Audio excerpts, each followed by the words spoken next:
इसका भाग 1 आज हम पढ़ेंगे। इस विषय को पढ़ने के उपरांत प्रशिक्षु लैंगिक असमानता की अवधारणा से परिचित हो सकेंगे।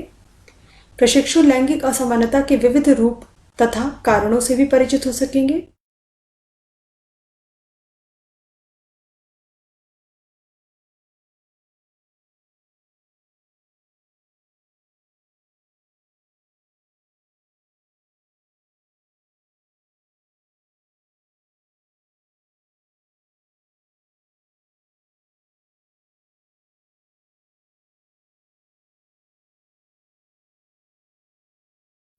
Dear students, this is Shikha, lecturer psychology from Diet Hapur Ghaziabad. DLED द्वितीय सेमेस्टर के पेपर वर्तमान भारतीय समाज एवं प्रारंभिक शिक्षा का विषय लैंगिक असमानता तथा उसका प्रभाव, इसका भाग 1 आज हम पढ़ेंगे। इस विषय को पढ़ने के उपरांत प्रशिक्षु लैंगिक असमानता की अवधारणा से परिचित हो सकेंगे। प्रशिक्षु लैंगिक असमानता के विविध रूप तथा कारणों से भी परिचित हो सकेंगे, अतः वे भारत में लैंगिक भेदभाव के स्वरूप को भी जान सकेंगे। लैंगिक असमानता के अर्थ को जानने से पूर्व हमें ये जानना चाहिए कि लैंगिक समानता क्या है। लैंगिक समानता को लिंग को ध्यान में न रखकर अवसरों और संसाधनों तक समान पहुंच की स्थिति के रूप में परिभाषित किया जाता है और निर्णय लेने और आर्थिक भागीदारी सहित बिना किसी पक्षपात के सभी विभिन्न आवश्यकताओं, आकांक्षाओं और व्यवहारों का मूल्यांकन करना भी कहा जाता है।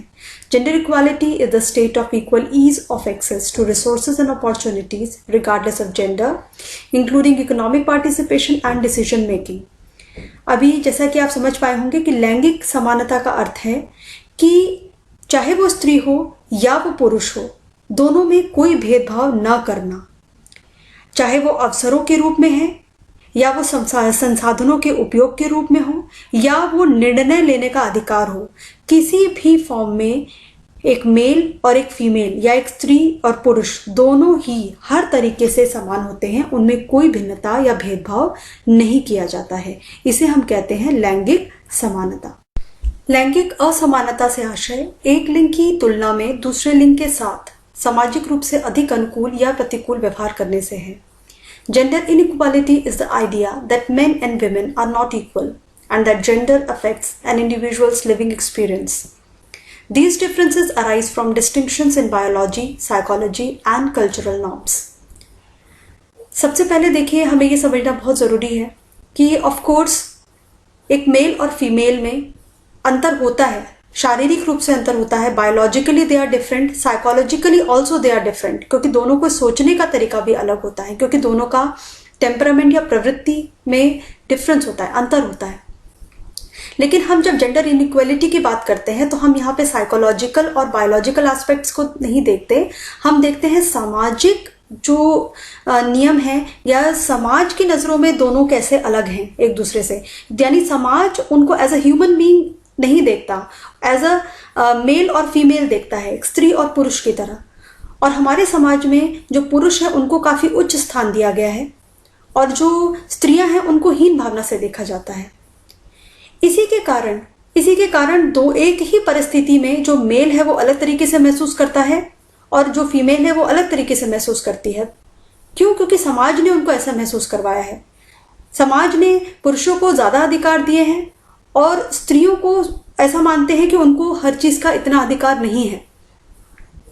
अगर मान लीजिए, मैं आपको एक उदाहरण देती हूँ कि एक स्त्री और पुरुष दोनों का विवाह हो रहा है, विवाह दोनों का हो रहा है, दोनों ही परिवार बसाने जा रहे हैं, लेकिन उसी परिस्थिति में आप देखिए कि एक जो लड़का है या जो मेल है उसको ये महसूस कराया जाता है कि वो he is the like main person of the marriage, यानी वो जो शादी है वो उसके ऊपर टिकी हुई है। जबकि एक फीमेल को ऐसा महसूस करवाया जाता है कि तुमसे बहुत बड़ी बात है कि तुमसे वो पर्सन है वो शादी कर रहा है। तो दिस इज द थिंग, एक फीमेल को उस टाइम ये फील होता है कि मैं अपने माँ बाप के बोझ को कम कर रही हूँ। तो इस तरह से हमारे समाज में, जबकि दोनों ही जो विवाह है उसमें इक्वल वो हैं, पार्टिसिपेंट्स हैं, लेकिन क्यों ऐसा महसूस करवाया जाता है कि जो मेल है वो ऊंचा है और जो फीमेल है वो उसकी जो उसका स्थान है वो नीचा है। This is called gender inequality कि एक ही परिस्थिति में दोनों अलग तरीके से महसूस कर रहे हैं। कैसे समाज ने पुरुषों को ज्यादा अधिकार दिए हुए हैं जबकि स्त्रियों को उन्होंने कुछ फील करवाया है या वो हीन भावना से स्त्रियों को देखते हैं। जेंडर इनइक्वालिटी या लैंगिक असमानता समाज में कई रूपों में देखने को मिलती है।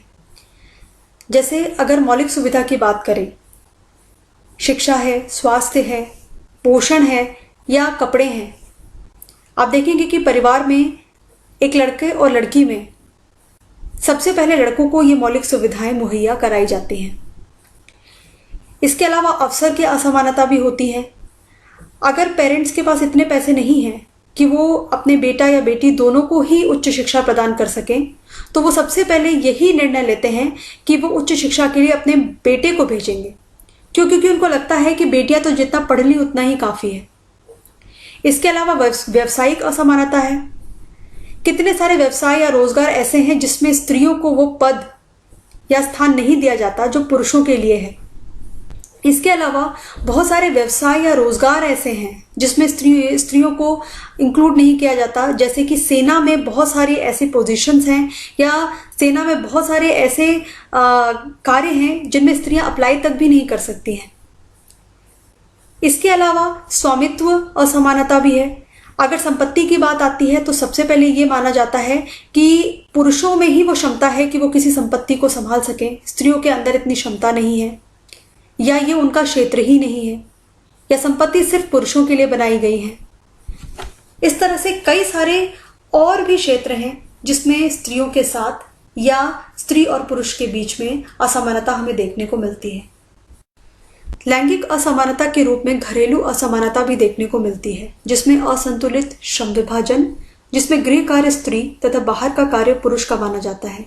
समाज में ऐसा माना जाता है कि जो स्त्रियां हैं वो गृह कार्य करने के लिए बनी हैं, जबकि जो पुरुष हैं वो बाहर का कार्य करने के लिए बने हैं। अगर किसी कारणवश कोई स्त्री बाहर का कार्य करती भी है तो भी गृह कार्य करना उसी की जिम्मेदारी है, उस पर भी उसको गृह कार्य करने का कोई श्रेय नहीं दिया जाता।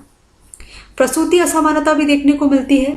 गर्भ में पल रहे बच्चे के लिंग को ज्ञात कर गर्भस्थ मादा शिशु का गर्भपात करना। अगर गर्भ में लड़की है तो उसको तभी के तभी मार डालना जन्म लेने से पहले। इसी कारणवश स्त्रियों में जो मृत्यु दर है वो भी पुरुषों के कंपैरिजन में ज्यादा है, क्योंकि कई बार गर्भवती महिलाओं को गर्भपात करने के लिए उनको फोर्स किया जाता है, जिस वजह से उनकी मृत्यु हो जाती है।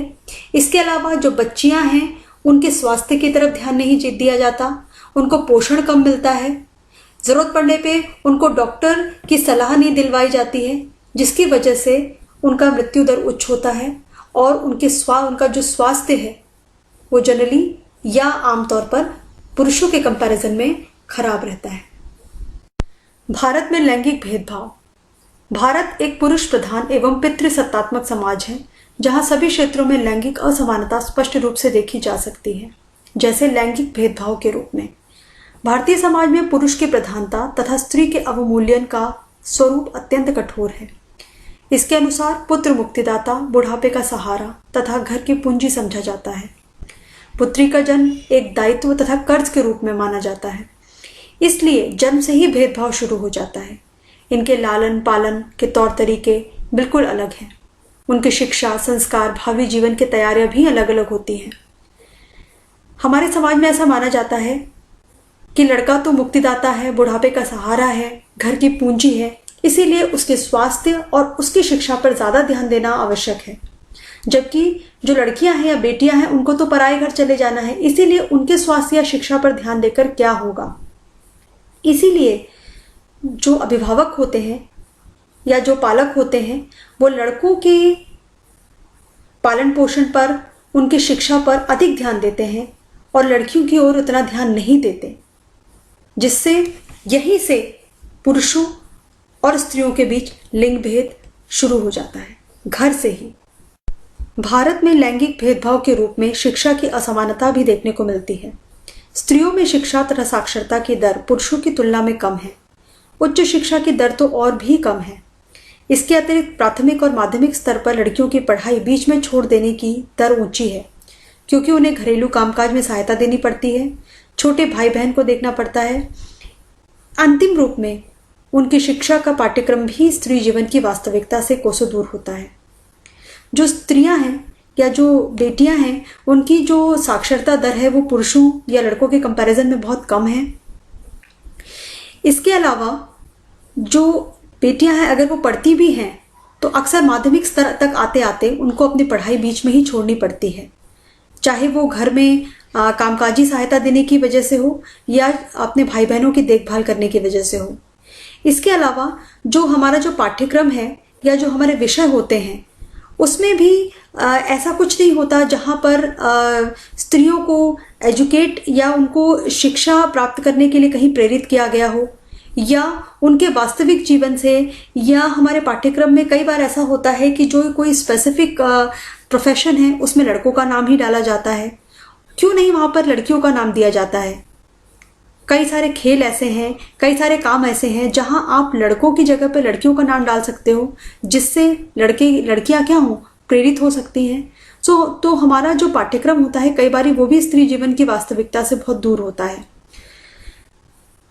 हमारा जो देश है उसमें जो 2011 में जो सेंसस काउंट हुआ था उसमें जो लड़कों का लिटरेसी रेट था वो था 82.14%, जबकि जो स्त्रियां हैं उनका जो लिटरेसी रेट था वो सिर्फ 65.46% था। इसी से हम अंदाज़ा लगा सकते हैं कि किस तरह से जो स्त्रियां हैं उनका साक्षरता दर पुरुषों के कंपैरिजन में काफ़ी कम है। भारत में लैंगिक भेदभाव के रूप में रोजगार की असमानता भी देखने को मिलती है। रोजगार के क्षेत्र में भी स्त्रियां कई असमानताओं का सामना कर रही हैं, जैसे गृहस्थी का कार्य, जिसको उनका मुख्य कार्य माना जाता है, को अनुत्पादक माना जाता है, वह राष्ट्रीय आय का भाग नहीं होता। अगर गृह कार्य से राष्ट्रीय आय में कोई बढ़ोतरी नहीं हो रही है तो इसका ये अर्थ नहीं बनता कि वो कार्य इंपॉर्टेंट नहीं है। ऐसा माना जाता है कि वो कार्य अनुत्पादक है, उससे राष्ट्रीय आय नहीं बढ़ रही है, इसलिए उसकी कोई वैल्यू नहीं है। उसको माना जाता है कि स्त्रियां कुछ कर ही नहीं रही हैं। इसके अलावा अगर वो घर से बाहर जाकर भी काम करती हैं तो भी उनको कई समस्याओं का सामना करना पड़ता है या भेदभाव का सामना करना पड़ता है। जैसे अधिकांश रोजगार स्त्रियां संगठित कृषि मजदूर हैं, जहां उन्हें पुरुषों की तुलना में कम मजदूरी मिलती है। आप देखेंगे तो आप पाएंगे कि मजदूरी दोनों ही कर रहे हैं, पुरुष भी और स्त्रियां भी। कई जगह स्त्रियों का जो मजदूरी होती है, डेली जो वेजेस होते हैं, वो पुरुषों की तुलना में आधे होते हैं। यानी काम दोनों ही भले समान करें, लेकिन पुरुषों को मजदूरी ज़्यादा मिलती है और महिलाओं को मजदूरी कम मिलती है। इसके अलावा घरेलू उद्योगों में कार्यरत महिलाओं को ना तो रोजगार की सुरक्षा होती है और ना ही निश्चित दर, यानी उनको अपने रोजगार से कभी भी निकाला जा सकता है और मालिक मनमानी दर पर उनसे कार्य करवाते हैं। संगठित उद्योगों में भी स्त्रियां अधिकतर निम्न स्तर पर ही कार्य कर रही हैं, क्योंकि बहुत ही कम महिलाओं को उनके लिए आवश्यक उच्च तकनीकी शिक्षा प्राप्त है। हमारे देश में ऐसा माना जाता है कि जो तकनीकी शिक्षा है वो लड़कों के लिए बनी है। इसीलिए जरूरत पड़ने पर संगठित उद्योगों में या बड़ी बड़ी कंपनियों में उच्च स्थानों पर महिलाएं इसलिए नहीं पहुंच पाती क्योंकि जो एजुकेशनल क्वालिफिकेशन या जो टेक्निकल नॉलेज उनको होना चाहिए वो उन्हें उनके पास नहीं होता है। इसके अलावा यौन शोषण व उत्पीड़न भी एक बहुत बड़ी समस्या है। गरीबी, अशिक्षा, मजदूरी, धन, भौतिक उद्देश्यों की पूर्ति के विरोधाभासी कारणों के कारण स्त्रियां विविध प्रकार के शोषण का शिकार होती हैं। 2018 में नेशनल क्राइम रिकॉर्ड ब्यूरो ने एक सर्वे किया था जिसमें उन्होंने बताया था कि उस साल 33,356 रेप केसेस रिकॉर्ड किए गए थे। आप सोच सकते हैं कि कितना ज़्यादा महिलाओं को हर जगह, चाहे वो वर्क प्लेस हो या घर हो, उनको यौन शोषण या उत्पीड़न का सामना भी करना पड़ता है। दहेज उत्पीड़न भी एक बहुत बड़ी समस्या है। वर्तमान समय में प्रचलित दहेज आधारित विवाहों के कारण अनेक स्त्रियां जलाई, अपमानित, शोषित की जाती हैं। तथाकथित समाज और आर्थिक सुरक्षा उन्हें यह सब सहने के लिए मजबूर कर देती है। हमारे समाज में स्त्रियों को यह सिखाया जाता है कि विवाह के उपरांत जो तुम्हारा घर है तुम्हें वहीं रहना है, वहां चाहे वो कितनी भी अपमानित हो रही हो, कितनी भी शोषित हो रही हो, लेकिन उन्हें ऐसा उनको ऐसी सीख दी जाती है कि तुम्हारा जो पति है वही तुम्हारा मुक्तिदाता है, वही तुम्हारी देखभाल करेगा। तो आर्थिक सुरक्षा और सामाजिक डर के कारण वो ये सब सहती रहती हैं। जितनी भी महिलाओं की जितनी भी हत्याएं होती हैं उसमें 40% हत्या जो होती है वो दहेज उत्पीड़न के कारण होती है। इसके अलावा महिलाओं के प्रति हिंसा, घरेलू हिंसा देखने को बहुत मिलती है, जिसमें पति, उसके परिवार वाले जो महिला का शारीरिक व मानसिक उत्पीड़न करते हैं। घर के बाहर भी स्त्रियों के साथ हिंसा होती है, जैसे कि बलात्कार। इन सब मामलों में कठोर दंडात्मक व्यवस्था के अभाव के कारण अपराधी बच निकलते हैं।